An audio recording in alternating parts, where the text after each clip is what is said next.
Amber Ashes by G.M. Blackjack. Chapter 5, Civilization. And then there was that time I got my mane stuck in a book for a week because I didn't want to harm either the book or my hair. That was fun. In the end, I tripped and ripped out the page and my hair. Karma, am I right? Just goes to show that Les found something, Twilight said, pointing to her left. Pinkie and Twilight were standing atop yet another sand dune, only this time they weren't looking at an endless expanse of sand. Nestled between two dunes was a town. No roads led in or out as far as they could see, but the town itself was paved with stone and had a few specks of green here and there. The largest source of green was a field of cacti arranged in perfect lines that took up half the surface area of the town itself. The buildings were constructions made of stone and glass, all of which were immensely dusty and pale-colored. A few ponies could be seen trotting to and from different houses, heads down to the ground. Finally, Twilight groaned. I was beginning to think there was nothing but sand in this stupid world. Most of that looks like it's made from sand. True. I'm curious how they provide for the cacti in such conditions. Why don't we just ask? We're going to.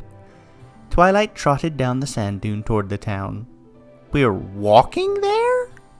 Twilight shot a coy smirk back at Pinkie. Already too comfortable with teleporting? Yes! It's so easy! Why would anyone ever travel on hoof if they could do that? Because the scenery is beautiful? Pinkie raised an incredulous eyebrow.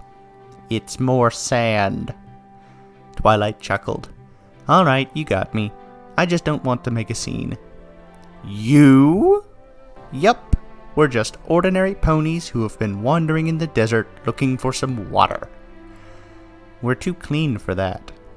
Twilight lit her horn, and instantly both of them were covered in dust and grime, completing the look with bags under the eyes. Now we're not. Pinkie shivered at the direct application of magic to her body, but she didn't object. Not like objecting would have had much effect on Twilight anyway.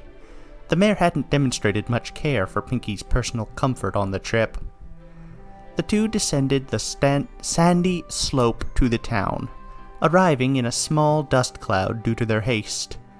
Now that they were closer, they could make out a few more details.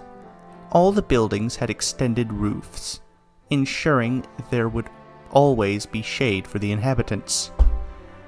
There was a large well in the center of town that a mare was currently drawing water out of, and Pinkie spotted a few ponies carrying little brown mushrooms around, presumably an alternative food source to the cacti.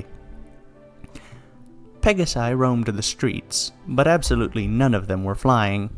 Their wings looked sickly, like they were almost never used.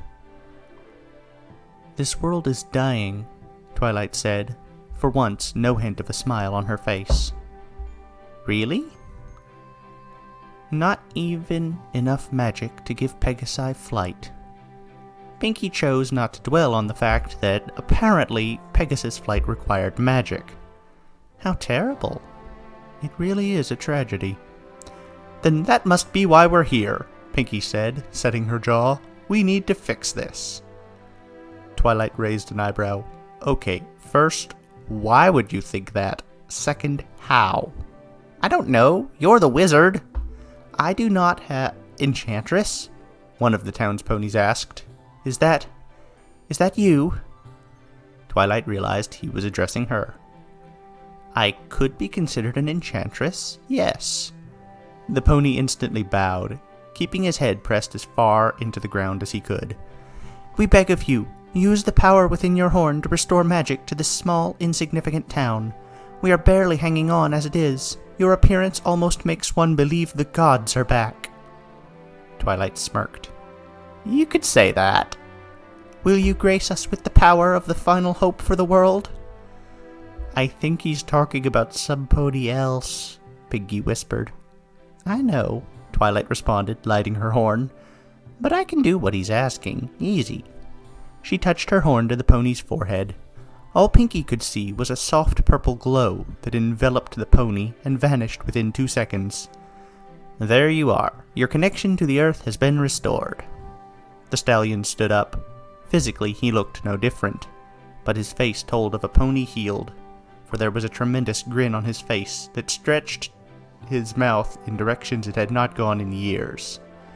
"Every pony! The Enchantress has come to save us!"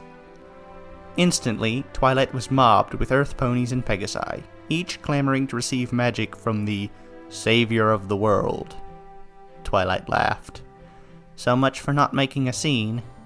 She didn't seem to mind the attention in the slightest, lowering her horn to the scrambling ponies with more flair each and every time. After 6 ponies had been restored, she started dancing between each restoration. "I thought the Enchantress was a queen," one of the foals asked. "She's not very queeny." Pinkie shrugged. "I wouldn't complain if I were you. She's giving your magic back." "And I thought the last unicorn was white, not whatever color that is." "Kid, let's say she isn't the Enchantress. Does it really matter?" The foal cocked his head, unsure what to make of the question. Pinkie rolled her eyes, tousling the foal's hair. "Never mind. Hey, while she's doing whatever it is she's doing," Twilight had summoned a few tables with her magic and was setting them with various foodstuff. "Do you know anywhere I could rest up? Like a hotel?" "Huh?" "Right, probably don't get any visitors. Is there any pony who'd give me and Twilight a place to sleep for the night?" "The creepy place is over there." The foal pointed at a house that looked just like all the others, sun-bleached and dry. With a shrug, Pinkie left Twilight to entertain the locals, walking through the open door to find that the house contained only one room. It was mostly empty, containing only 2 tables, 3 stone constructions with tattered rags on them that were probably beds, and a small fireplace with a few glass pans on it that served as a kitchen. Considering how Twilight had the entire town eating out of her hoof, Pinkie was more than a little surprised to see a pony inside, staring at her hoof. This pony clearly didn't belong. She was an orange earth pony wearing clothing that wasn't made for the desert. The cloth was too loose and didn't cover every part of her coat. She wore a hat with goggles, but those goggles were far too delicate for wandering the wilds, and she didn't even have the goggles over her eyes at the moment. She wore 4 metallic boots with elastic straps at the ends, a material Pinkie had not seen any sign of her entire time in this town. And then there were her tools. Wrenches, screwdrivers, nails, things that a mechanic working on heavy machinery carried. This mare did not belong to this world, plain and simple. She was staring off into space, tapping her hoof on the table in perfect rhythm. Clack, clack, clack. She had a small cup of water strapped to her other hoof with the elastic band. Occasionally she would take a sip from it. Why isn't she just holding it with her hoof? Pinkie sat down across from the mare. "Hi." "Do you know about the mesh?" The mare spoke with a no-nonsense tone that was well articulated. Had she not been so deadpan in her delivery, Pinkie would have considered the way she spoke with the syllables to be musical. "Nope. That's your home?" "Yup." "Then we're both lost in an endless desert." Pinkie extended her hoof. "My name's Pinkie." "Applejack," the mare said, stopping her tapping to shake Pinkie's hoof. The moment she released, however, she continued tapping with the same timing as before, as if she hadn't missed any beats. "I never thought there was anything outside the mesh." "I didn't think magic was a normal thing either, but look where we are." She pointed out an open window at Twilight's little show, giving sparks of power to every pony. A few Pegasi were actively flying now, laughing. Applejack refused to look where Pinkie was pointing. Pinkie frowned. "Are you—" "There's too much out there. Or too little. I'm not sure which." "House?" "I can't hear it," Applejack interrupted, shaking, but still tapping with perfect timing. "It's gone. All of it's gone. There are no cycles here. It just is. The green things, the glass, even the dirt's gone." "Wrong." Pinkie put a comforting hoof on Applejack's, careful not to interrupt the one that was tapping the table. Hey, you can handle this. It's different, yeah, and it's scary, but you're Applejack. You've survived everything life's thrown at you so far. You can get through this. Applejack's next words came out with great emotion behind them, adding the musical quality her words had been missing up to this point. There's a giant ball of fire sitting in the sky, destroying everything. How can I deal with that? Her world has no sun. Okay, how am I going to work with that? That ball of fire gives light and life to what survives. The green things outside need it to grow. Without it, we would freeze. And you want to know something else? What? It can be extremely beautiful. Pinkie took a risk, grabbing Applejack's head with her hooves and pointing her gaze out a window. The sunset was spectacular. A soft red light filled the sky as the sun dipped below the horizon, leaving only the crests of distant sand dunes fully lit by the cosmic flame. It was not the best sunset Pinkie had ever seen. No clouds, no wildlife, no mountains. But it was the best sunset Applejack had ever seen. She stared, slack-jawed, at the light show as it played out before her.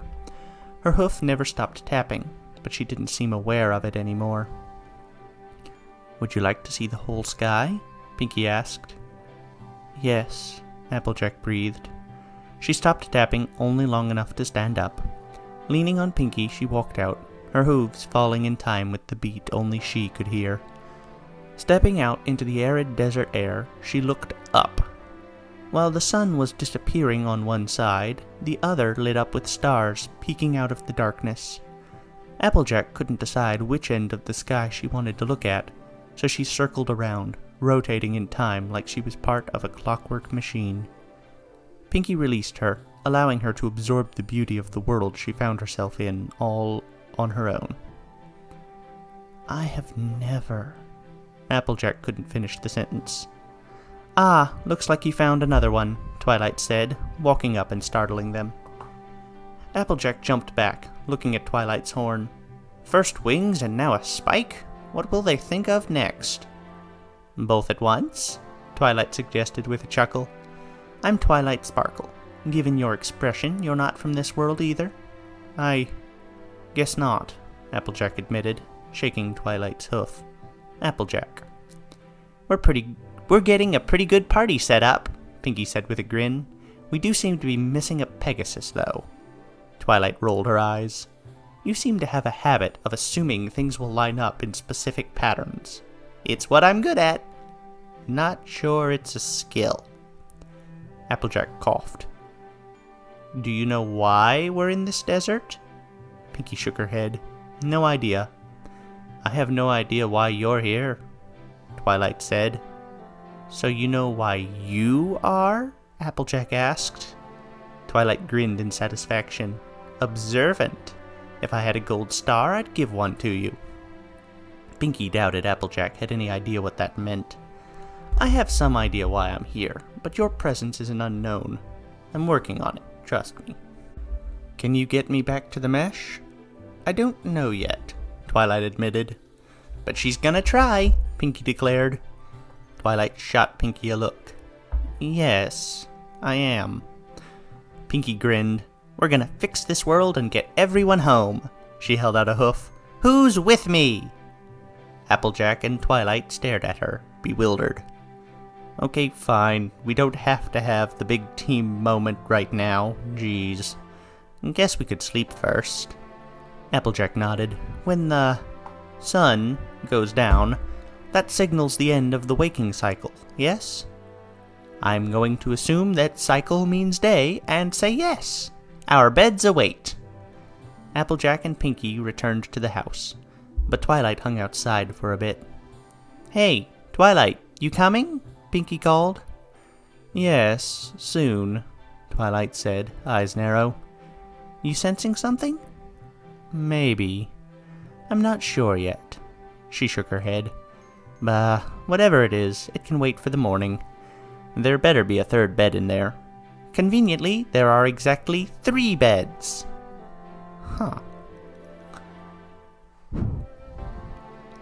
Rarity, Rainbow, and Fluttershy gathered around a fire they had created in the mouth of a cave. Rarity had set up a simple light breeze spell that blew all the smoke out of the opening to keep them from suffocating. The cave itself was dry this close to the surface, but they had explored deeper down and found some mushrooms in semi-organized lines that suggested farming. They had tried to eat the mushrooms, and decided food from Rarity's magic was vastly superior to the slimy taste of the brown nubs. "So, how do you recharge your magic energy?" Rainbow asked, looking up from her still unhelpful dimensional device. Rarity blinked. "Recharge? You have to get energy from somewhere, and you can't be getting it from the world if it really is dying." Fluttershy looked up from her daisy sandwich Rarity had conjured for her. "That's right. Magic artifacts from my world seal ambient energy within themselves. But wait, if there is no magic, how come I'm able to cast spells?" "There is ambient magic," Rarity answered. "It comes from the ground beneath us. That magic is dying too, yes, but not as quickly as the internal magic of the ponies, the land, and the artifacts that aren't the runes." Rarity perked up at the mention of runes. "Runes? What kind of runes?" "You've encountered runes before." Yes, definitely. Now, tell me what kind of runes." "Large black pillars that rise out of the earth engraved with angular symbols that glow an amber color." "I need to see one of those," Rainbow decided. "There's one less than a day's walk from here," Fluttershy said. We could probably fly there and back in a few hours." "Good. That's the immediate goal for the morning. After that, find something, I guess." "We may wander the desert for weeks and find nothing," Rarity pointed out. "Yeah, unlikely. When ponies start meeting like this, the ball has started rolling. I'd be surprised if we go a day without something bizarre smacking us upside the head." Fluttershy and Rarity glanced at each other with uncertain glances. A cocky smile appeared on Rainbow's face. "You'll see." "If you're so certain," Rarity said dismissively. She wasn't sure if she liked this rainbow mare all that much. Her face was one of brash overconfidence and pride. Every time she spoke, she carried with her words a tone of arrogant superiority, occasionally mixed with exasperation at the ponies she was talking to. Part of this was no doubt due to her having to explain things, something that was not in her job description, as she liked to put it. However, Rarity was sure that ego of Rainbow's went down to her core, quite unlike Fluttershy. No, Fluttershy just had brain damage, which was inconvenient.